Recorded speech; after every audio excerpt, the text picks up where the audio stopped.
We're on to cycle one. Cycle one, you're going to need your book and something to take notes with. You will also need your knowledge organizer so that we can see what a pun means. Pull those three things out. Pause the video to go grab those things. Now that you have all of them, let's look at what a pun is from your knowledge organizer. The knowledge organizer says that a pun is a type of wordplay which makes a joke of different possible meanings of a word or words which sound alike.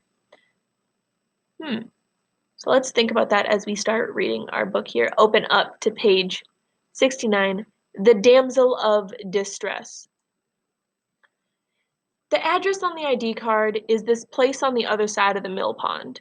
They used to call it the New Tenements, but now everybody mostly calls it the New Testaments, which Graham told me has nothing to do with the Bible. People will make their jokes, she says. Call that place whatever you want, but you are not to set foot there. Is that clear, Maxwell dear? It's not like I wanted to go to the Testaments, so it was real easy to keep that promise. And then the day after we pull that soggy purse out of the sewer, Freak explains how it's okay to break a promise if you're on a quest. Let's pause there. I want to make sure that we understand this pun that was just made. A tenement, those are large buildings divided into apartments, typically in a poor area of a city. Tenements are known for being run down and overcrowded. Sometimes tenements can be dangerous places where illegal activity occurs. The New Testament, on the other hand, is the second part of the Christian Bible, which discusses the teachings and life of Jesus. The word testament can also refer to a person's will, how a person wants his or her belongings distributed after death, or mean proof or evidence that something is true. So let's take a look at that joke then. If it's supposed to mean tenements, but it actually says testaments. So typically it would be the new tenements, so new big buildings, which makes sense. But they call it the New Testaments, the life of Jesus. What are people trying to say there? I just want you to think about this. What are people trying to say by calling it the New Testament? It's this rundown place where illegal activity might occur. What are they trying to say? So that's our pun there. We're gonna keep going. There may even be a reward involved, he says. That lady won't have much money if she lives in the Testaments, I say. Poor people live there.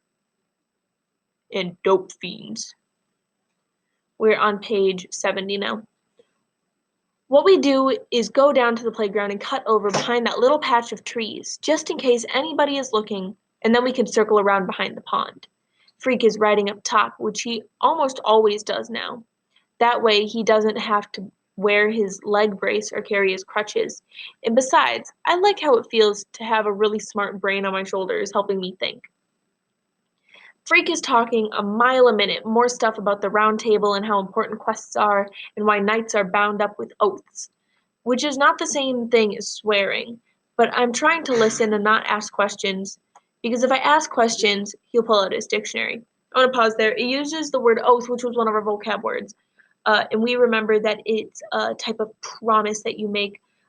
It's something where you where you promise to tell the truth. It's not the same as a swear, but it's an oath. So knights are bound up with oaths.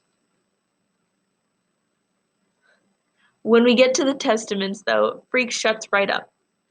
It's this big, falling apart place with a bunch of apartments, and it looks sad and smells like fish and sour milk.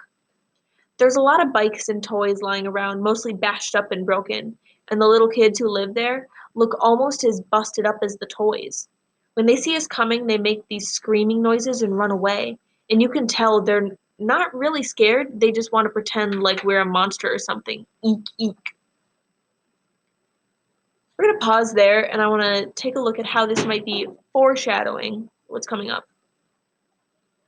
So I want you to think about the mood of that last paragraph and the paragraph before. So Freak is talking a mile a minute, and then suddenly they get to the Testaments, and Freak shuts up.